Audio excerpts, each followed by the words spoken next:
Railways.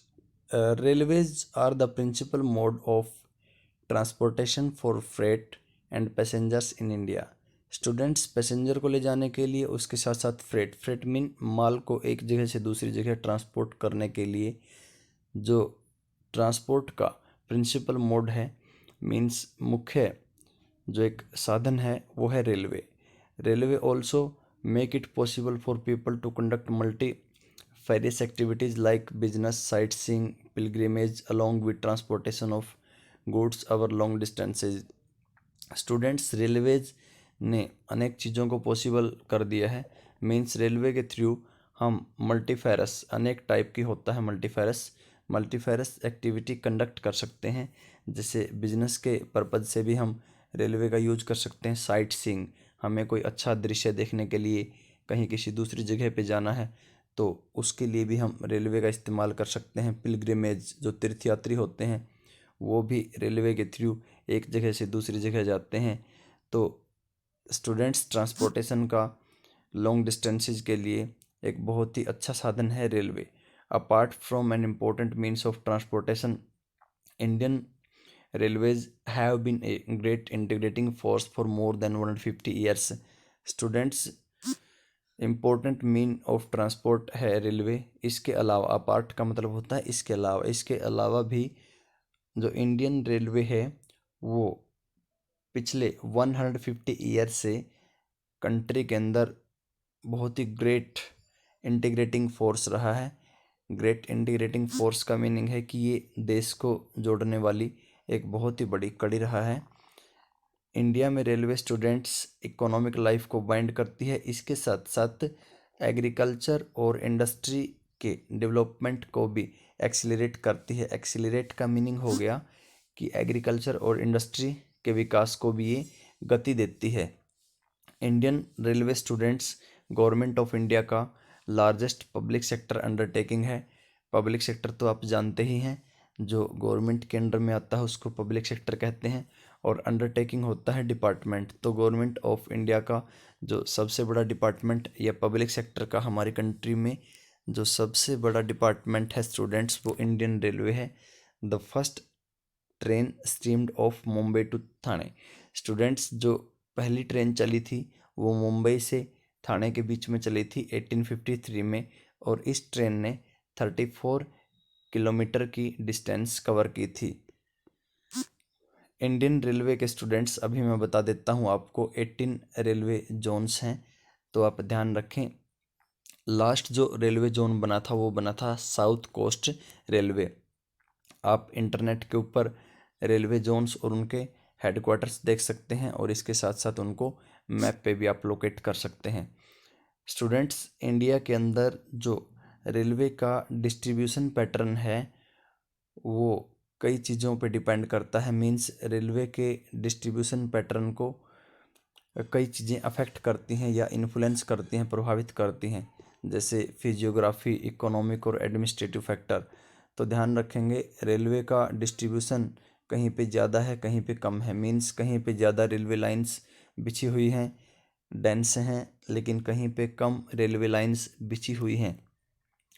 तो ये सारी चीज़ें स्टूडेंट्स फिजियोग्राफी पे डिपेंड करती हैं. आपको पता है हम फिजियोग्राफी को टोपोग्राफी, रिलीफ या लैंडफॉर्म भी बोल देते हैं. फॉर एग्जांपल, माउंटेनियस एरिया की जो फिजियोग्राफी होती है वो थोड़ी अंडुलेटिंग होती है, ऊबड़ खाबड़ होती है. तो वहाँ पे रेलवे लाइंस को लेड करना बहुत ही मुश्किल होता है. इसके विपरीत जो प्लेन एरियाज होते हैं वहाँ पे रेलवे लाइंस को कंस्ट्रक्ट करना बहुत ही इजी होता है.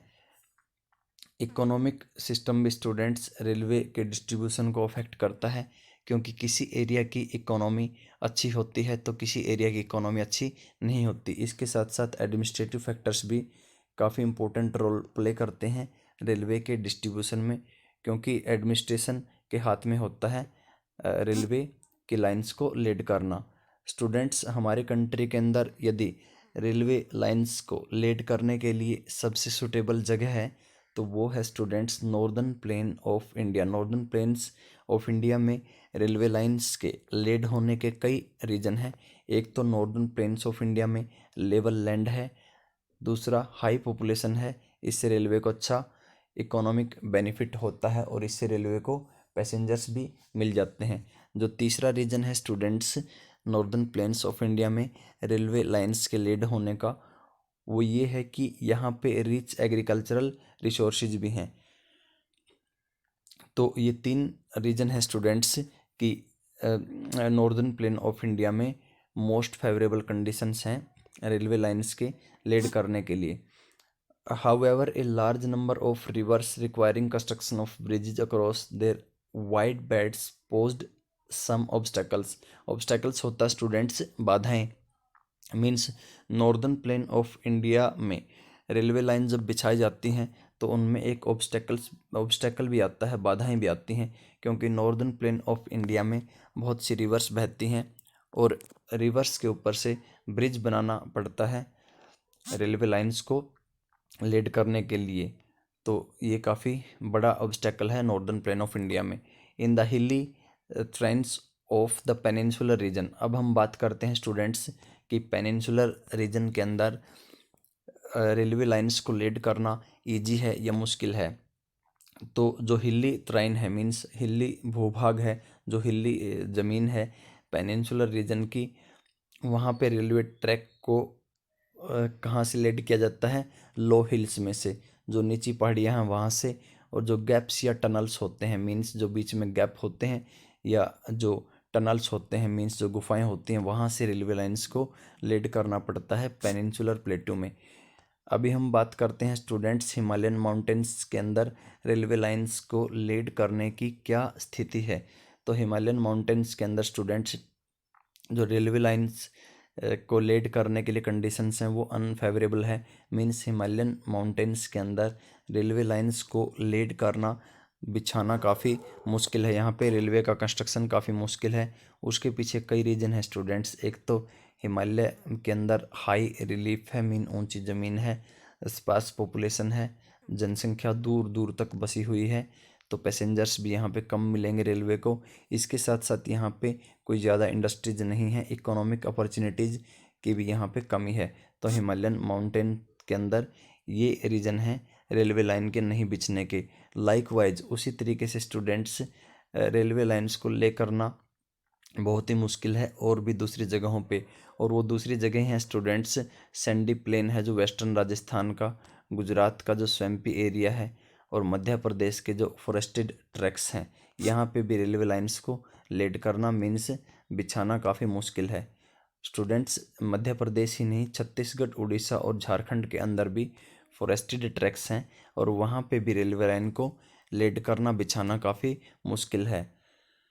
जो एक लगातार स्ट्रेच है, मीन जो लगातार एक कंटिन्यूअस भूभाग है सह्याद्री का। सह्याद्री किसको बोलते हैं स्टूडेंट्स, वेस्टर्न घाट को। जैसे ये अरेबियन सी है, इसके साथ ही लगता आ गया वेस्टर्न कोस्ट, और वेस्टर्न कोस्ट से थोड़ा सा पीछे क्या हो गया, वेस्टर्न घाट। तो वेस्टर्न घाट का जो स्ट्रेच है, मीन जो वेस्टर्न घाट की जो ज़मीन है वो है ना लगातार कंटिन्यूअस बिछी हुई है नॉर्थ से लेकर के और साउथ तक। तो यहाँ पे रेलवे लाइन स्टूडेंट्स बनाई जा सकती हैं, या रेलवे को है ना आपके वेस्टर्न घाट को कैसे क्रॉस किया जा सकता है, यहाँ पे ये बात है।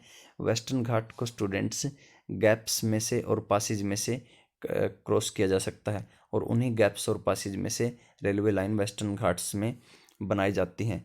पासेज क्या होते हैं स्टूडेंट्स, माउंटेन्स के बीच में जो एक नैरो पथ होता है, रास्ता होता है, उसको बोलते हैं students passage. In recent times, हाल ही के समय में स्टूडेंट्स कोंकण रेलवे भी काफ़ी डेवलप हो गया है वेस्ट कोस्ट पे। ये हो गया आपका वेस्ट कोस्ट, और वेस्ट कोस्ट है जो वेस्टर्न कोस्टल प्लेन है स्टूडेंट्स, उसके तीन पार्ट हैं। ऊपर वाले पार्ट को बोलेंगे कोंकण, जिसके अंदर महाराष्ट्र और गोवा आते हैं। नीचे को बोलेंगे, मिडल पार्ट को बोलेंगे कन्नड़, जिसमें कर्नाटका आता है, और सबसे साउथ पार्ट को बोलेंगे मालाबार। तो जो कोंकण पार्ट है आपका वेस्टर्न कोस्ट का, वहाँ पे भी रेलवे लाइन का डेवलपमेंट काफ़ी हुआ है, और क्योंकि यहाँ पे पैसेंजर और गुड्स का काफ़ी मूवमेंट होता है, तो पैसेंजर और गुड्स की मूवमेंट ने ही स्टूडेंट्स यहाँ पे रेलवे के डेवलपमेंट को फैसिलिटेट कर दिया है, मींस आगे बढ़ा दिया है, या रेलवे लाइन बिछाने में यहाँ पे हेल्प की है। क्योंकि ये है ना स्टूडेंट्स काफ़ी इंपॉर्टेंट या मोस्ट इम्पोर्टेंट इकोनॉमिक रीजन है कंट्री का, तो इसी वजह से यहाँ पे रेलवे लाइन बिछाने में काफ़ी हेल्प मिली है। It has also faced a problem, लेकिन वेस्ट कोस्ट पे जो कोंकण रेलवे डेवलप हुआ है उसमें कुछ प्रॉब्लम भी है स्टूडेंट्स। प्रॉब्लम ये है कि यहाँ पे लैंडस्लाइड आ जाते हैं। लैंडस्लाइड आने की वजह से लैंडस्लाइड आ जाते हैं और कई बार है ना दलदल की वजह से स्टूडेंट्स जो रेलवे ट्रैक हैं वो सिंकिंग हो जाते हैं, मीन्स स्वैम्पी एरिया के अंदर डूब जाते हैं। तो आज रेलवे की प्रॉब्लम स्टूडेंट्स हम देखते हैं रेलवे के अंदर क्या क्या प्रॉब्लम्स चल रही हैं। आपको पता है रेलवे है ना एक बहुत ही इम्पोर्टेंट साधन है हमारी नेशनल इकोनॉमी का। इसके साथ साथ है ना ट्रांसपोर्ट और गुड्स को ले जाने का भी अच्छा साधन है। लेकिन स्टूडेंट्स रेलवे आज है ना कुछ निश्चित प्रॉब्लम से सफ़र भी कर रहा है। और वो प्रॉब्लम क्या है, तो अनेक पैसेंजर रेलवे में बिना टिकट की यात्रा करते हैं। रेलवे की प्रॉपर्टी को बार बार थेफ्ट मीन्स उसकी चोरी की जाती है, उसको डैमेज भी किया जाता है। लोग कई बार स्टूडेंट्स जो ट्रेन के अंदर चेन होती है उस चेन को आपके पुल कर देते हैं, खींच देते हैं, और अननेसेसरी मीन्स अनावश्यक रूप से चेन को खींचने की वजह से रेलवे को वो स्टॉप कर देते हैं, रोक देते हैं। इससे रेलवे को हैवी डैमेज होता है। थिंक ओवर इट, इसके बारे में सोचिए कि जो रेलवे को नुकसान हो रहा है, और आप बताइए कि किस तरीके से आप इंडियन रेलवे की हेल्प कर सकते हैं। अभी स्टूडेंट्स हम बात करते हैं पाइपलाइंस के बारे में। जो पाइपलाइन ट्रांसपोर्ट है स्टूडेंट्स वो इंडिया के ट्रांसपोर्टेशन मैप पे एक न्यू अराइवल है। मीन्स पाइपलाइन ट्रांसपोर्ट का एक नया मीन्स है या नया साधन है। इंडिया में स्टूडेंट्स पास्ट में ओल्ड टाइम में पाइपलाइंस का इस्तेमाल वाटर को सिटीज़ और इंडस्ट्रीज़ में ट्रांसपोर्ट करने के लिए होता था। मीन्स पाइपलाइन का इस्तेमाल करके ओल्ड टाइम में सिटीज़ और इंडस्ट्रीज़ में पानी ले जाया जाता था। लेकिन आज स्टूडेंट्स पाइपलाइंस का इस्तेमाल अनेक पर्पजेज़ के लिए होता है, जैसे क्रूड ऑयल, पेट्रोलियम प्रोडक्ट्स और नेचुरल गैस को ऑयल और नेचुरल गैस फील्ड से रिफाइनरीज, फर्टिलाइजर फैक्ट्रीज और बिग थर्मल पावर प्लांट्स तक ले जाया जाता है। Solids can be transport students, solid material को भी पाइपलाइंस के थ्रू ट्रांसपोर्ट किया जा सकता है जब उनको स्लरी में कन्वर्ट कर दिया जाता है। स्लरी मीन जब उनका घोल बना दिया जाता है। हमारी कंट्री के इंटरनल पार्ट्स के अंदर स्टूडेंट्स अनेक रिफाइनरीज लोकेटेड हैं, और उन रिफाइनरीज तक यदि ऑयल और नेचुरल गैस पहुंचानी है तो वो चीज़ हम सिर्फ पाइपलाइंस के थ्रू ही थॉट मीन्स सोच सकते हैं। हमारी कंट्री के इंटरनल पार्ट्स में जो रिफाइनरीज लोकेटेड हैं स्टूडेंट्स वो हैं बैरोनी, मथुरा, पानीपत। और जो फर्टिलाइज़र प्लांट्स होते हैं स्टूडेंट्स जिनमें फर्टिलाइज़र बनाए जाते हैं, और फर्टिलाइज़र किस काम आते हैं स्टूडेंट्स, ज़मीन की फर्टाइल कैपेसिटी को बढ़ाने के लिए। तो फर्टिलाइज़र प्लांट्स गैस के ऊपर बेस होते हैं, और उस गैस को पाइपलाइंस के थ्रू ही ले जाया जाता है फर्टिलाइजर्स प्लांट्स तक। तो बैरोनी बिहार में है रिफाइनरी स्टूडेंट्स, मथुरा उत्तर प्रदेश में, और पानीपत हमारे हरियाणा में है। स्टूडेंट्स पाइपलाइन को लेड करने की इनिशियल कॉस्ट काफ़ी होती है। मीन्स शुरुआत में पाइपलाइन को बिछाने के लिए खर्च काफ़ी आता है, लेकिन जो सब्सिक्वेंट कॉस्ट आगे जो पाइपलाइन को यूज करने की कॉस्ट होती है वो काफ़ी मिनिमल होती है, कम होती है। पाइपलाइन में स्टूडेंट्स और भी चीज़ें रूल्स आउट हो जाती हैं, मीन्स बाहर हो जाती हैं, जैसे ट्रांसशिपमेंट लॉसेज होता है या डिले होता है। पाइपलाइन के अंदर ना तो स्टूडेंट्स देरी होती है और ना ही किसी टाइप का लॉस होता है। जैसे कई बार हम टैंकर के अंदर या किसी शिप में तेल लेके आते हैं तो उसमें तेल की लीकेज हो जाती है, लेकिन इस प्रकार का कोई लॉस या कोई देरी पाइपलाइन ट्रांसपोर्ट में नहीं होती। स्टूडेंट्स हमारी कंट्री के अंदर पाइपलाइन ट्रांसपोर्ट के 3 इम्पोर्टेंट नेटवर्क हैं। जो पहला नेटवर्क है स्टूडेंट्स वो है असम के अपर ऑयल फील्ड से उत्तर प्रदेश के कानपुर तक। जैसे यहाँ पे असम का अपर ऑयल फील्ड है और यहाँ पे हो गया उत्तर प्रदेश का कानपुर। तो स्टूडेंट्स जो असम से उत्तर प्रदेश के कानपुर तक जो पाइपलाइन आती है उसके वाया मीन बीच में 3 जगहें आती हैं, गुवाहाटी, बैरोनी और इलाहाबाद। जैसे एक बार फिर मैं आपको बताता हूँ, ये असम का अपर पार्ट है, ये उत्तर प्रदेश का कानपुर है, और इनके बीच में आ गया गुवाहाटी, बैरोनी और इलाहाबाद। गुवाहाटी असम का ही पार्ट है, बैरोनी बिहार का पार्ट है, और इलाहाबाद उत्तर प्रदेश का पार्ट है। ये इलाहाबाद हो गया, ये बैरोनी हो गया, और इसके साथ साथ यहाँ पे हो गया गुवाहाटी। इसकी ब्रांचेज भी निकलती हैं स्टूडेंट्स आगे। बिहार के बैरोनी से, ये बिहार का बैरोनी हो गया, इसकी ब्रांच जाती है वेस्ट बंगाल के हल्दिया तक, और बीच में इनके आता है राजबंद। एक ब्रांच स्टूडेंट्स राजबंद से भी निकल जाती है मोरीग्राम तक। राजबंद से निकल गई मोरीग्राम तक, मोरीग्राम भी वेस्ट बंगाल में है। और स्टूडेंट्स एक ब्रांच इसकी जाती है गुवाहाटी से सिलीगुड़ी तक। गुवाहाटी से सिलीगुड़ी तक इसकी एक ब्रांच जाती है। मीन्स गुवाहाटी असम का पार्ट हो गया, और सिलीगुड़ी कहाँ पे हो गया, वेस्ट बंगाल में। अभी हम बात करते हैं दूसरे नेटवर्क की या दूसरी पाइपलाइन की। स्टूडेंट्स एक पाइपलाइन गुजरात के सलाया से पंजाब के जालंधर तक जाती है। जैसे गुजरात नीचे हो गया और पंजाब ऊपर हो गया, तो गुजरात के सलाया से पंजाब के जालंधर तक एक ब्रांच इसकी जाती है। तो मैं आपको एक बार फिर बताता हूँ, सलाया, गुजरात और पंजाब का जालंधर। इनके बीच में इनके बीच में जो जगह आती है स्टूडेंट्स, वो आती है विरमगाम, मथुरा, दिल्ली और सोनीपत। विरमगाम, मथुरा, उसके बाद दिल्ली और हरियाणा का सोनीपत।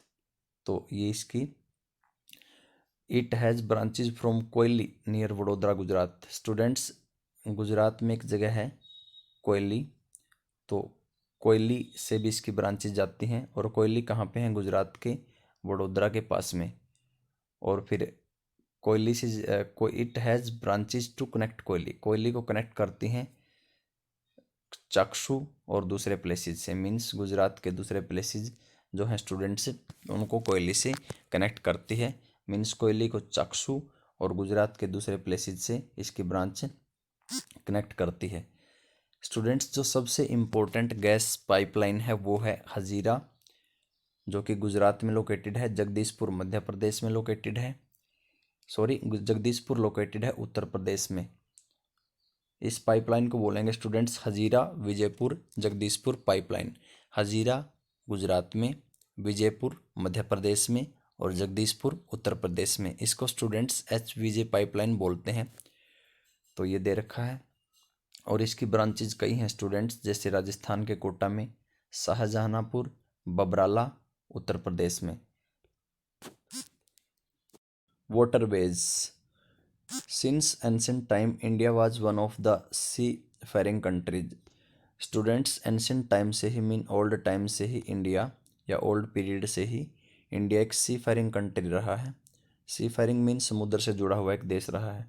इंडिया के जो सीमैन थे, मीन्स जो नाविक थे, वो सेल्ड मीन समुद्री यात्रा करते थे फार एंड नियर, नज़दीक और दूर के प्लेसेस में, और अपने साथ कैरी ले जाते थे, स्प्रेड फैलाते थे किस चीज़ को, इंडिया के कॉमर्स मीन ट्रेड को और इंडिया की कल्चर को।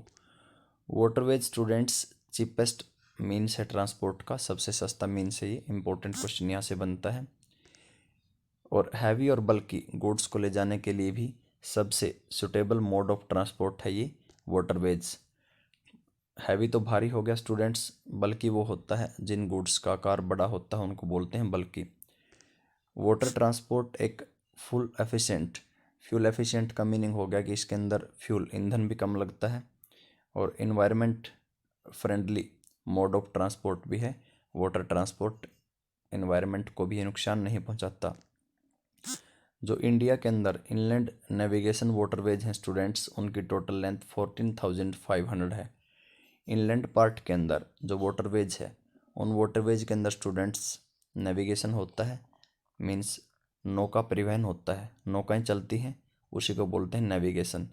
तो इंडिया के मीन्स जो वाटरवेज हैं, जो पानी के रास्ते हैं, उनकी टोटल लेंथ कितनी है, 14,500 किलोमीटर। इन 14,500 किलोमीटर में से स्टूडेंट्स जो 5685 किलोमीटर जो मीन्स आपके नेविगेबल है, नौका परिवहन है, मीन्स जो नौकाएं चलती हैं इतने किलोमीटर एरिया में, वो मैकेनाइज्ड व्हीकल्स के वेजल्स के थ्रू चलती हैं। मैकेनाइज्ड वेजल हो गया मीन्स मशीनों से चलने वाले जो जहाज़ हैं छोटे छोटे या जो नाव हैं उनको बोलेंगे वेसल्स। तो इतने एरिया में इतनी लंबाई के अंदर मैकेनाइज्ड व्हीकल से वाटर ट्रांसपोर्ट होता है। तो कुछ ऐसे वाटरवेज हैं स्टूडेंट्स जिनको गवर्नमेंट ऑफ इंडिया ने नेशनल वाटरवेज डिक्लेयर किया है।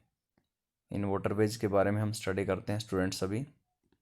सबसे पहले हम बात करते हैं नेशनल वाटरवेज नंबर 1 की। नेशनल वाटरवे नंबर 1 स्टूडेंट्स ये गंगा रिवर बनाती है। इसकी टोटल लेंथ 1620 किलोमीटर है और ये उत्तर प्रदेश के इलाहाबाद से लेकर के वेस्ट बंगाल के हल्दिया तक लोकेटेड है। नेशनल वाटरवे नंबर 2 बनाती है स्टूडेंट्स ब्रह्मपुत्रा रिवर, असम के सधिया से और असम के धुबरी तक, और इसकी टोटल लेंथ है 891 किलोमीटर।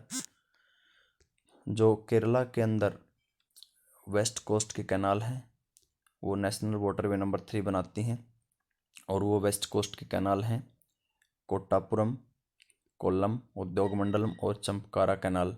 और नेशनल वाटरवे नंबर 3 की टोटल लेंथ 205 किलोमीटर है। स्टूडेंट्स ध्यान रखें, नेशनल वाटरवे नंबर 3 केरला के अंदर लोकेटेड है, और केरला कहाँ पे है? वेस्ट कोस्ट पे। ये हो गया वेस्ट कोस्ट, अरेबियन सी के पास में। तो उसमें कुछ कैनाल्स हैं जो ये नाम दे रखे हैं, तो वही क्या बनाती है? National waterway number 3। Specified stretches of Godavari and Krishna river.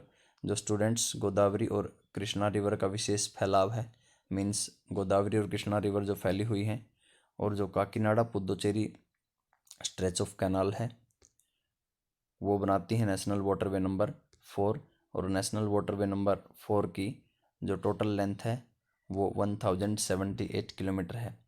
Students ये जो नेशनल वाटरवे नंबर 4 है उसका रिवर भी बनाती हैं और कैनाल्स भी बनाती हैं। कैनाल्स तो हो गई काकीनाडा पुदुचेरी कैनाल्स, और रिवर होगी गोदावरी और कृष्णा रिवर। स्पेसिफिक स्ट्रेच का मीनिंग होता है रिवर काफ़ी लंबे एरिया तक फैल जाती है ना, या मीन्स कैनाल भी फैल जाती है, उसको बोलते हैं स्ट्रेच या फैलाव। Specified stretches of river Brahmani along with Matai river, delta channel of Mahanadi, Brahmani river and east coast canal.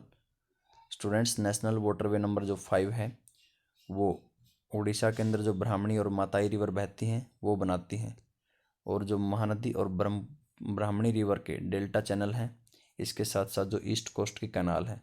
तो नेशनल वाटरवे नंबर जो 5 है स्टूडेंट्स उसको 3 चीज़ें बनाती हैं, उड़ीसा की ब्राह्मणी और माताई रिवर, इसके साथ साथ जो महानदी और ब्राह्मणी रिवर का जो डेल्टा है और उस डेल्टा के अंदर जो छोटी छोटी नालियाँ या चैनल बहती हैं या धाराएं बहती हैं वो भी नेशनल वाटरवे नंबर 5 बनाती हैं। इसके साथ साथ ईस्ट कोस्ट की कैनाल, ईस्ट कोस्ट इस साइड हो गया स्टूडेंट्स, तो ईस्ट कोस्ट की कैनाल महानदी और ब्राह्मणी रिवर के जो डेल्टा चैनल्स हैं, मीन से महानदी और ब्राह्मणी रिवर जो डेल्टा बनाती है और उस डेल्टा में से जो छोटी छोटी जो धाराएं बहती हैं वो नेशनल वाटरवे नंबर 5 बनाती हैं। और इसके साथ साथ जो ब्राह्मणी और माताई रिवर है उड़ीसा की वो भी नेशनल वाटरवे नंबर 5 बनाती है। स्टूडेंट्स इन वाटरवेज के अलावा हमारी कंट्री में और भी कुछ मेन वाटरवेज हैं जिनसे सब्सटेंशियल मीन काफ़ी हद तक गुड्स और सर्विसेज का ट्रांसपोर्टेशन होता है कंट्री के एक पार्ट से दूसरे पार्ट में। Mandovi river students, Mandovi river national waterway number 68 बनाती है, और ये रिवर स्टूडेंट्स गोवा और कर्नाटका में फ्लो होती है। ज्वारी रिवर गोवा में फ्लो होती है स्टूडेंट्स, और ये नेशनल वाटरवे नंबर 111 बनाती है। उसके बाद अगली रिवर है स्टूडेंट्स कैम्बारजुआ, ये रिवर भी गोवा में फ्लो होती है और ये रिवर बनाती है national waterway number 27। Next river है स्टूडेंट्स सुंदरबंस। तो सुंदरबन रिवर्स का मैंने चेक किया नेट पे लेकिन ये मिला नहीं, लेकिन ये भी हमारी कंट्री में वाटरवे बनाती है। Barak river students, Barak river north eastern states में फ्लो होती है, मणिपुर, मिजोरम, नागालैंड, असम में, और ये रिवर बनाती है स्टूडेंट्स नेशनल वाटरवे नंबर 6। इसके अलावा जो केरला के बैक वाटर्स हैं वो भी स्टूडेंट्स नेशनल वाटरवेज बनाते हैं। केरला के बैक वाटर्स के अंदर आते हैं स्टूडेंट्स। केरला वेस्टर्न कोस्ट पे लोकेटेड है और केरला का जो पार्ट अरेबियन सी के लगता है स्टूडेंट्स, वहाँ पे अनेक लेक्स और लेगून्स लोकेटेड हैं। वही क्या बनाते हैं, केरला के बैक वाटर्स बनाते हैं और यही back waters national water way बनाते हैं। इनमें लेगून क्या होता है स्टूडेंट्स, लेगून कोस्ट के किनारे मीन समुद्र के किनारे एक खारे पानी की झील होती है। लेगून में ब्रैकिश वाटर होता है, रिवर का फ्रेश वाटर, और जो सलाइन वाटर होता है ओशन का, उससे मिलके बनता है ब्रैकिश वाटर। तो जो केरला के अंदर लेक्स और लेगून्स का एक नेटवर्क है, वही क्या बनाते हैं, बैक वाटर्स ऑफ केरला या नेशनल वाटरवेज। स्टूडेंट्स, इंडिया का जो ट्रेड है फॉरेन कंट्रीज के साथ में, वो कैरिड मीन्स होता है पोर्ट्स के थ्रू, और पोर्ट्स लोकेटेड हैं कोस्ट पे। वेस्टर्न कोस्ट पे भी पोर्ट्स लोकेटेड हैं और ईस्टर्न कोस्ट पे भी पोर्ट्स लोकेटेड हैं। हमारी कंट्री का जो 95% ट्रेड है वॉल्यूम के मामले में, मेन मात्रा के मामले में, वो पोर्ट के थ्रू ही होता है स्टूडेंट्स। और यदि इस 95% वॉल्यूम वाले ट्रेड की हम वैल्यू काउंट करें तो वो वैल्यू हो जाती है 68%। तो हमारी कंट्री का वैल्यू के मामले में 68% और वॉल्यूम के मामले में 95% फॉरेन ट्रेड पोर्ट्स के थ्रू ही होता है। मेजर सी पोर्ट्स के बारे में हम स्टडी करते हैं स्टूडेंट्स। इंडिया की जो कोस्ट लाइन है स्टूडेंट्स, उसकी टोटल लेंथ 7516 किलोमीटर है और इंडिया के अंदर स्टूडेंट्स 12 मेजर पोर्ट हैं। मुख्य पोर्ट कितनी है, 12। और नॉन मेजर को हम माइनर मीन छोटी या इंटरमीडिएट मध्यम पोर्ट भी कहेंगे। तो नॉन मेजर पोर्ट्स कितनी है स्टूडेंट्स, 200 पोर्ट्स हैं हमारी कंट्री के अंदर। और इन मेजर और नॉन मेजर पोर्ट्स के थ्रू हमारी कंट्री का 95% फॉरेन ट्रेड होता है, विदेशी व्यापार होता है। इस चीज़ के बारे में आप पहले भी पढ़ चुके हैं। अब हम करते हैं स्टूडेंट्स वेस्टर्न कोस्ट की पोर्ट के बारे में। ये हो गया वेस्टर्न कोस्ट और इस साइड हो गया ईस्टर्न कोस्ट। तो सबसे पहले हम वेस्टर्न कोस्ट की पोर्ट के बारे में करेंगे और ऊपर से शुरुआत करेंगे हम। जैसे वेस्टर्न कोस्ट पे बहुत सी पोर्ट्स लोकेटेड हैं। कांडला गुजरात में, मुंबई महाराष्ट्र के अंदर, मारमागांव गोवा के अंदर, न्यू मैंगलोर कर्नाटका में, इसके साथ कोची केरला में। तो सबसे पहले हम बात करते हैं स्टूडेंट्स वेस्टर्न कोस्ट पे जो नॉर्थ में सबसे ऊपर लोकेटेड पोर्ट है, उसका नाम है कांडला। तो Kandla students Kutch run of Kutch है गुजरात में, वहाँ पे लोकेटेड है। और ये पोर्ट स्टूडेंट्स इंडिपेंडेंस के बाद डेवलप होने वाली सबसे पहली पोर्ट है। स्टूडेंट्स, इस पोर्ट को कई पर्पज से विकसित किया गया था। एक तो मुंबई पोर्ट के ऊपर जो वॉल्यूम थी ट्रेड की, जो व्यापार की मात्रा थी, वो बहुत ज़्यादा थी। मीन्स मुंबई पोर्ट पे से बर्डन को या भार को ईज करने के लिए, कम करने के लिए इस पोर्ट को विकसित किया गया था। और स्टूडेंट्स, जब कंट्री का पार्टीशन हो गया था, इंडिया और पाकिस्तान बन गए थे, तो कराची पोर्ट जो पहले 1947 से पहले इंडिया में लोकेटेड थी, वो पाकिस्तान में चलेगी। तो कराची पोर्ट का जो नुकसान हुआ उसकी भरपाई करने के लिए भी कांडला पोर्ट को डेवलप किया गया। कांडला पोर्ट का दूसरा नाम स्टूडेंट्स दीनदयाल उपाध्याय पोर्ट है और ये एक टाइडल पोर्ट है स्टूडेंट्स। आपको पता है, जब मून के ग्रेविटेशनल फोर्स की वजह से जो सी वेव्स हैं वो ऊपर उठती हैं, नीचे आती हैं, तो इस प्रोसेस को टाइड बोलते हैं। तो कांडला एक टाइडल पोर्ट है। कांडला कैटर करती है, कैटर मीन्स पूरा करती है, कन्वीनियंट हैंडलिंग। कन्वीनियंट होता है सुविधाजनक, पूर्ण तरीके से, हैंडलिंग होता है मैनेज करने की। जो सुविधाजनक तरीके से किसी भी चीज़ को मैनेज करने की एक आवश्यकता होती है, तो उस आवश्यकता को कैटर करती है, पूरा करती है कांडला पोर्ट। क्योंकि इस कांडला पोर्ट से एक्सपोर्ट और इम्पोर्ट बहुत होता है। किन एरियाज़ के लिए, जो हाईली प्रोडक्टिव ग्रेनरी वाले एरिया हैं, जैसे हरियाणा पंजाब हो गए, और जो इंडस्ट्रियल बेल्ट है उनको बहुत ज़्यादा सर्व करती है पोर्ट। और ये एरिया फैला हुआ है जम्मू कश्मीर, हिमाचल प्रदेश, पंजाब, हरियाणा, राजस्थान और गुजरात में।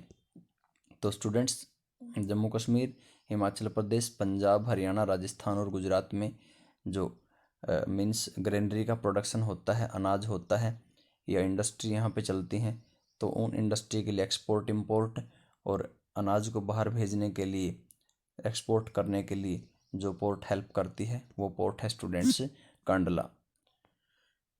कांडला के बाद हम स्टूडेंट्स दूसरी पोर्ट की बात करते हैं जो कि वेस्टर्न कोस्ट पे लोकेटेड है। इस पोर्ट का नाम है students Mumbai. Mumbai students biggest port है कंट्री की। इसका एक स्पेसियस, काफ़ी मीन खुला, नेचुरल और वेल शेल्टर्ड हार्बर है। हार्बर क्या होता है स्टूडेंट्स, जैसे पोर्ट पूरी बड़ी होती है, जैसे बस स्टैंड के अंदर हम जाते हैं स्टूडेंट्स, बस स्टैंड पे कुछ कटघरे होते हैं और उन कटघरों में बसेज खड़ी होती हैं, उसी तरीके से पोर्ट के ऊपर कई हार्बर होते हैं और इन हार्बर के अंदर ही शिप आपके शेल्टर लेते हैं, मीन्स खड़े होते हैं, शिप को आश्रय मिलता है। तो जो हार्बर है मुंबई पोर्ट का वो वेल शेल्टर्ड है, मीन्स यहाँ पे जहाज़ों को अच्छी तरीके से शेल्टर मिलता है, आश्रय मिलता है, और ये नेचुरल भी है स्टूडेंट्स मुंबई पोर्ट पे से भीड़ को कम करने के लिए जवाहरलाल नेहरू पोर्ट को डेवलप किया गया है, क्योंकि इस पोर्ट के डेवलप होने से, प्लान्ड होने से मुंबई पोर्ट डिकंगस्ट हो गया है। इस पे से मुंबई पोर्ट पे से भीड़ कम हो गई है और मुंबई पोर्ट की जगह अब बॉम्बे रीजन की जो हब पोर्ट बन गई है वो है Jawaharlal Nehru hub port. Means अब ये पोर्ट सेंटर ऑफ अट्रैक्शन बन गई है। मारमागांव पोर्ट के बारे में हम स्टडी करते हैं स्टूडेंट्स। जो मारमागांव पोर्ट है वो प्रीमियर पोर्ट है आयरन ओर को एक्सपोर्ट करने के लिए। मीन्स यदि आयरन ओर को एक्सपोर्ट करने में किसी पोर्ट का सबसे पहले नाम आता है तो वो मारमागांव पोर्ट का आता है, और मारमागांव पोर्ट स्टूडेंट्स गोवा में लोकेटेड है। मारमागांव पोर्ट से स्टूडेंट्स कंट्री का लगभग 50% आयरन ओर एक्सपोर्ट होता है। अभी हम अगली पोर्ट की बात करते हैं जिसका नाम है students new Mangalore port. New Mangalore port students Karnataka में लोकेटेड है और ये भी आयरन ओर एक्सपोर्ट करती है स्टूडेंट्स ये पोर्ट भी।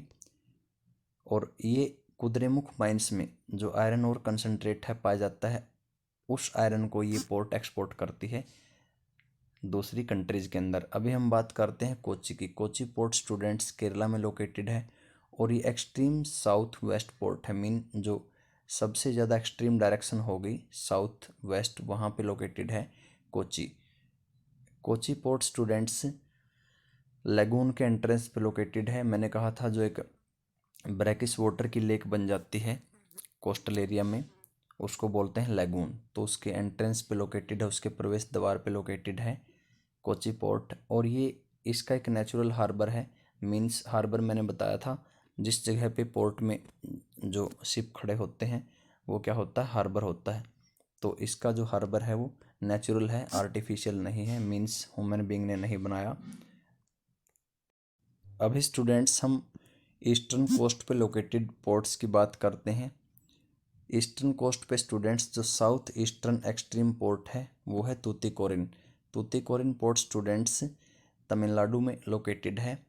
जैसे हमने किया था साउथ वेस्टर्न डायरेक्शन के अंदर, जो कि एक्सट्रीम सबसे ज़्यादा साउथ वेस्टर्न एक्सट्रीम डायरेक्शन है ना, उस पे जो पोर्ट लोकेटेड है स्टूडेंट्स वो है कोची। लेकिन साउथ ईस्टर्न एक्सट्रीम डायरेक्शन में जो पोर्ट लोकेटेड है वो है तूतीकोरिन, और तूतीकोरिन है तमिलनाडु में।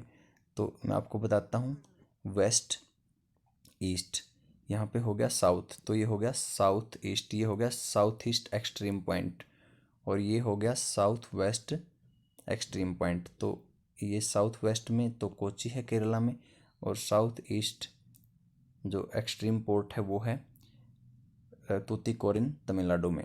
स्टूडेंट्स इस पोर्ट का भी नेचुरल हार्बर है, ध्यान रखेंगे। इस पोर्ट पे जो पोताश्रय है, जहाज़ों को खड़े करने की जो जगह है वो क्या है, नेचुरल है, ह्यूमन बीइंग ने नहीं बनाई। और इसका रिच हिंटरलैंड भी है।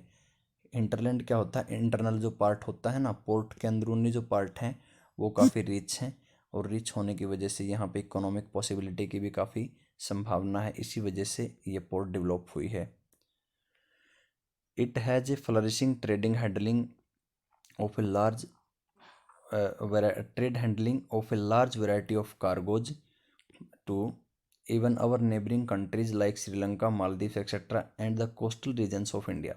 स्टूडेंट्स जो ये पोर्ट है तूतीकोरिन, तूतीकोरिन पोर्ट से बहुत बड़ी मात्रा में कार्गो जाती है, मीन्स माल जाता है हमारी नेबरिंग कंट्रीज में भी, जैसे श्रीलंका, मालदीव्स में, उसके साथ साथ जो हमारी कंट्री के कोस्टल रीजन हैं दूसरे, वहाँ पे भी जाता है इस पोर्ट से माल। अभी हम बात करते हैं स्टूडेंट्स चेन्नई के बारे में। स्टूडेंट्स चेन्नई हमारी ओल्डेस्ट आर्टिफिशियल पोर्ट है, तो ध्यान रखें, यहाँ से इम्पोर्टेंट क्वेश्चन बनता है।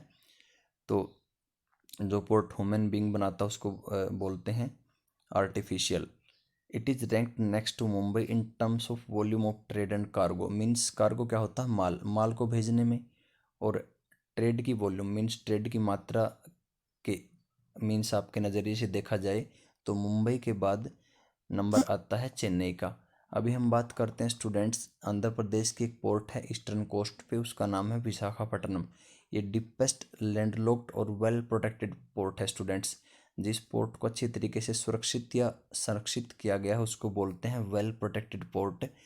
और deepest landlocked means, deepest landlocked का मीनिंग यहाँ पे ये हो गया कि इसके चारों तरफ ज़मीन सबसे ज़्यादा है, तो सबसे ज़्यादा वेल प्रोटेक्टेड और डीपेस्ट लैंडलॉक्ड पोर्ट है स्टूडेंट्स विशाखापट्टनम।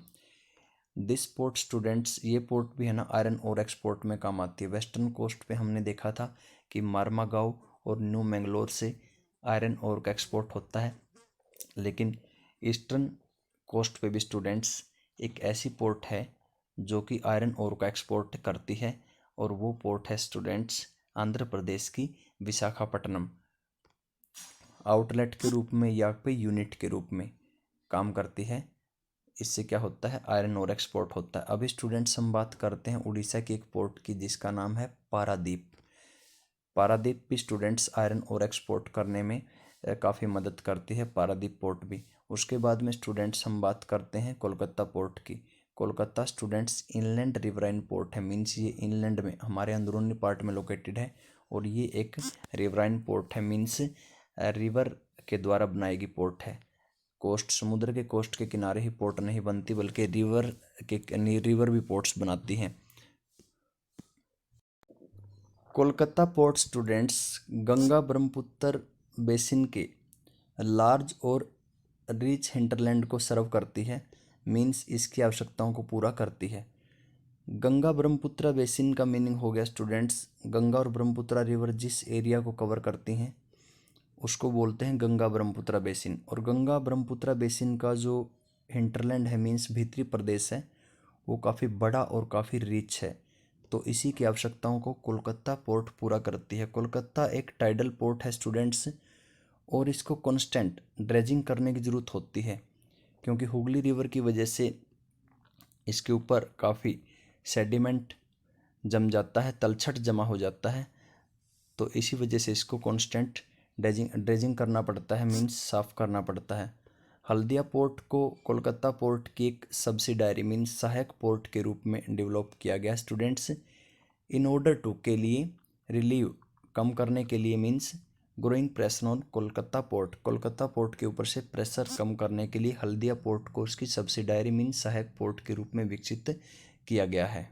स्टूडेंट्स अभी हम बात करते हैं एयरवेज के बारे में। जो एयर ट्रैवल है स्टूडेंट्स या एयर ट्रांसपोर्ट है, वो फास्टेस्ट मीन्स सबसे तेज़, कंफर्टेबल और प्रेस्टिजियस मोड ऑफ ट्रांसपोर्ट है। प्रेस्टिजियस होता है स्टूडेंट्स प्रतिष्ठित, जाना माना, और कंफर्टेबल भी है। Students air transport difficult train को भी आसानी से कवर कर सकता है, जैसे डिफ़िकल्ट ट्रेन हो गए, मुश्किल भूभाग हो गए, हाई माउंटेन्स, ड्रेरी डेजर्ट जो काफ़ी भयानक डेजर्ट होते हैं, डेंस फॉरेस्ट घने फॉरेस्ट होते हैं, और जो ओशनिक स्ट्रेसेस हैं मीन्स जो दूर दूर तक फैले हुए ओशन हैं, उनको ग्रेट ईज के साथ में, आसानी के साथ में एयर ट्रांसपोर्ट पार कर सकता है। स्टूडेंट्स यदि हम कंट्री के नॉर्थ ईस्ट पार्ट के बारे में सोचें तो नॉर्थ ईस्ट पार्ट में बहुत ही बड़ी बड़ी रिवर्स की प्रेजेंस है, वहाँ पे बहुत बड़ी रिवर है। डाइसेक्टेड रिलीफ है, मीन्स उबड़ खाबड़ ज़मीन है कंट्री के नॉर्थ ईस्टर्न पार्ट में। डेंस फॉरेस्ट हैं, लगातार फ्लड आती रहती है कंट्री के नॉर्थ ईस्ट पार्ट में। और इंटरनेशनल बाउंड्री भी कई कंट्रीज़ की नॉर्थ ईस्ट में लगती हैं, जैसे बांग्लादेश, चाइना, म्यांमार। तो कंट्री के इस पार्ट के लिए एयर ट्रांसपोर्ट बहुत ही ज़्यादा ज़रूरी है, और कंट्री के इस पार्ट में एयर ट्रांसपोर्ट बहुत ही ज़्यादा सस्ता भी है और लोगों की पहुंच तक भी है। Air travel had made easy assess easier. तो कंट्री के इस पार्ट में लोगों की पहुंच अलग अलग जगहों तक बना दी है एयर ट्रांसपोर्ट ने। तो एयर ट्रांसपोर्ट के बिना बहुत ही मुश्किल हो जाएगी हमारी कंट्री के नॉर्थ ईस्टर्न पार्ट में। स्टूडेंट्स, एयर ट्रांसपोर्ट को नेशनलाइज किया गया था, मींस गवर्नमेंट ऑफ इंडिया के हाथ में उसकी ओनरशिप कब आ गई थी? 1953 में। स्टूडेंट्स, हमारी कंट्री के अंदर एयर ट्रांसपोर्ट प्रोवाइड करवाने वाली कई एयरलाइन कंपनीज हैं। उनमें से एक कंपनी है air India. Air India students domestic, घरेलू और इंटरनेशनल एयर सर्विसेज प्रोवाइड करवाती है। डोमेस्टिक तो कंट्री के एक पार्ट से दूसरे पार्ट में, और इंटरनेशनल एक कंट्री से दूसरी कंट्री के बीच में। स्टूडेंट्स, अभी हम बात करते हैं एक हेलीकॉप्टर की कंपनी की जिसका नाम है पवन हंस हेलीकॉप्टर्स लिमिटेड। ये हेलीकॉप्टर सर्विस प्रोवाइड करवाती है स्टूडेंट्स ओएनजीसी को, oil and natural gas corporation है। मीन्स जो कॉरपोरेशन हमारी कंट्री के अंदर नियामक है या रूल रेगुलेशन बनाता है ऑयल और नेचुरल गैस के बारे में, उसी को बोलते हैं ऑयल और नेचुरल गैस कॉरपोरेशन। और इसके काफ़ी ऑपरेशंस भी चलते हैं ऑफशोर एरिया में, मीन्स समुद्र के अंदर तेल निकालने का काम ये कॉरपोरेशन करता है। तो oil and natural gas corporation के जो ऑफशोर ऑपरेशन है, समुद्र के अंदर जो ऑपरेशन है, उनमें हेल्प करती है पवन हंस हेलीकॉप्टर लिमिटेड। इसके साथ साथ जो इनअसेसिबल एरिया है, जिन एरियाज़ तक पहुंचना बहुत ही मुश्किल है, वहां भी Pawan Hans helicopter limited helicopters की सर्विस देती है। डिफ़िकल्ट ट्राइन है जैसे कंट्री के नॉर्थ ईस्टर्न पार्ट में, वहाँ पे भी ये Pawan Hans helicopters limited service देती है।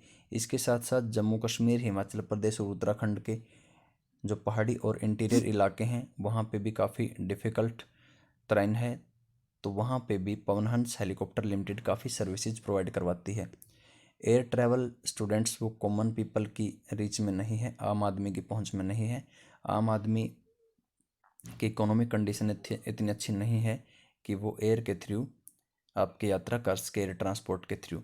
लेकिन कंट्री के नॉर्थ ईस्टर्न पार्ट के लिए कुछ स्पेशल प्रोविज़न या नियम बनाए गए हैं, और वहाँ पे कॉमन पीपल जो आम आदमी है नॉर्थ ईस्टर्न पार्ट का कंट्री का, वो एयर सर्विस यूज कर सकता है, क्योंकि वहाँ पे एयर सर्विस कंट्री के और पार्ट्स के कंपेयर में काफ़ी सस्ती है। अब स्टूडेंट्स, हम बात करते हैं कम्युनिकेशन की। जब एक व्यक्ति दूसरे व्यक्ति के पास में मैसेज कन्वे करता है तो उसको बोलते हैं स्टूडेंट्स कम्युनिकेशन। स्टूडेंट्स, जब ह्यूमन अर्थ पे अपीयर हुआ था तो ह्यूमन तब से different means of communication use करता आ रहा है, but the pace of change, लेकिन आज जो कम्युनिकेशन की जो पेस है, गति है, वो काफ़ी बढ़ गई है, मॉडर्न टाइम में रैपिड हो गई है। लॉन्ग डिस्टेंस कम्युनिकेशन मीन्स हम लंबी लंबी दूरी तक कम्युनिकेशन कर सकते हैं बिना किसी फिजिकल मूवमेंट के, शारीरिक मूवमेंट के। कम्युनिकेटर और रिसीवर एक दूसरे से मीन्स आपके बिना किसी फिजिकल मूवमेंट के कम्युनिकेशन कर सकते हैं। पर्सनल कम्युनिकेशन होती है स्टूडेंट्स, एक होती है मास कम्युनिकेशन। पर्सनल कम्युनिकेशन दो व्यक्तियों के बीच में होती है, लेकिन स्टूडेंट्स मास कम्युनिकेशन एक लार्ज ग्रुप ऑफ पीपल के बीच में होती है। पर्सनल कम्युनिकेशन का एक एग्जांपल जैसे मोबाइल फ़ोन हो गया, या दो व्यक्ति आपस में आमने सामने बैठकर बात कर रहे हैं, वो पर्सनल कम्युनिकेशन हो गई स्टूडेंट्स।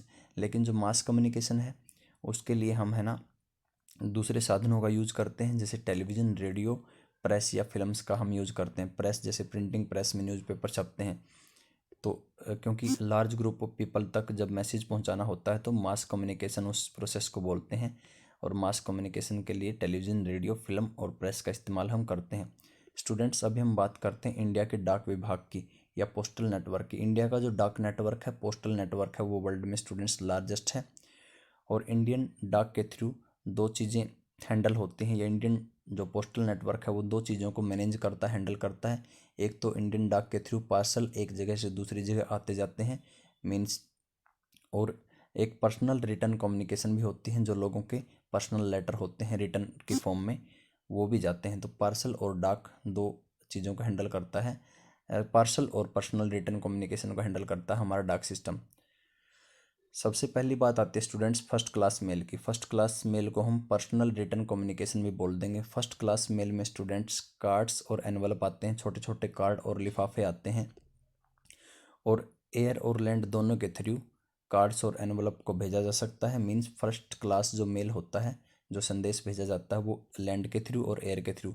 मीन्स जैसे लैंड के ऊपर गाड़ियाँ चलती हैं, रेलगाड़ियाँ चलती हैं या हवाई जहाज़ चलते हैं, तो उनके थ्रू फर्स्ट क्लास मेल भेजा जा सकता है। और फर्स्ट क्लास मेल में कार्ड और आपके एनवलप भेजे जाते हैं। फर्स्ट क्लास मेल को रिटर्न पर्सनल रिटर्न कम्युनिकेशन भी कहते हैं। उसके बाद स्टूडेंट्स आता है second class mail. Second class mail के अंदर पार्सल आते हैं, जैसे बड़ी बड़ी आपके बड़े बड़े पैकेट हो गए बुक के, रजिस्टर्ड न्यूज़पेपर हो गए, मीन्स जो वीकली या मंथली आते हैं न्यूज़पेपर। पीरियोडिकल्स हो गया स्टूडेंट्स, मैगजीन्स भी सेकंड क्लास मेल में आती हैं। तो ध्यान रखें फर्स्ट क्लास मेल में क्या आता है और सेकंड क्लास मेल में क्या आता है। सेकंड क्लास मेल में स्टूडेंट्स आपने देख लिया कि रजिस्टर्ड न्यूज़पेपर, पीरियोडिकल्स और बुक पैकेट्स आते हैं। सेकंड क्लास मेल को स्टूडेंट्स कैसे कैरिड, एक जगह से दूसरी जगह ले जाता है, लैंड और वाटर के through. Means second class mail में भारी सामान जाता है तो उसको एयर ट्रांसपोर्ट का इस्तेमाल करके हम नहीं ले जा सकते, इसके लिए हमारे को लैंड और वाटर ट्रांसपोर्ट का इस्तेमाल करना पड़ेगा। To facilitate quick delivery of mail, एक जगह से दूसरी जगह मेल भेजने के लिए या लोगों के लेटर या पार्सल भेजने के लिए स्टूडेंट्स, हमारी कंट्री की गवर्नमेंट ने टाउन्स और सिटीज़ के अंदर 6 मेल चैनल बनाए हैं, ताकि है ना मेल की सर्विसेज को आसान बनाया जा सके, फैसिलिटेट किया जा सके। और ये 6 मेल चैनल हैं स्टूडेंट्स, राजधानी चैनल, उसके साथ में metro channel, green channel, business channel, bulk mail channel और periodical channel. Rajdhani channel students, Rajdhani का मीनिंग होता है कैपिटल, तो कंट्री की जो आपके एक स्टेट की कैपिटल से दूसरे स्टेट की कैपिटल में जो मेल जाते हैं, तो उन मेल को भेजने का काम करता है राजधानी channel. Metro channel students, country की जो मेट्रो सिटी होती हैं, बड़ी बड़ी सिटी होती हैं, जैसे दिल्ली, मुंबई, चेन्नई, कोलकाता, लुधियाना, इनके अंदर है ना मेल भेजने का काम करता है मेट्रो चैनल। ग्रीन चैनल में हर प्रकार की सर्विस देता है स्टूडेंट्स, क्योंकि ग्रीन चैनल सबके लिए बराबर होता है। बिजनेस चैनल में जो बिजनेस से रिलेटेड मेल हैं वो जाते हैं, और गवर्नमेंट ऑफ इंडिया ने बिजनेस के पर्पज़ के लिए, जैसे बड़ी बड़ी बिजनेस फर्म है हमारी कंट्री में, टाटा, रिलायंस, तो इन सभी तक एक दूसरे से मेल भेजने के लिए बिजनेस चैनल का। बल्क मेल चैनल जिसमें भारी चीज़ें होती हैं स्टूडेंट्स, बल्क मेल चैनल उनको सर्विस देता है भारी चीज़ों को। पीरियोडिकल के अंदर जाते हैं स्टूडेंट्स मैगजीन।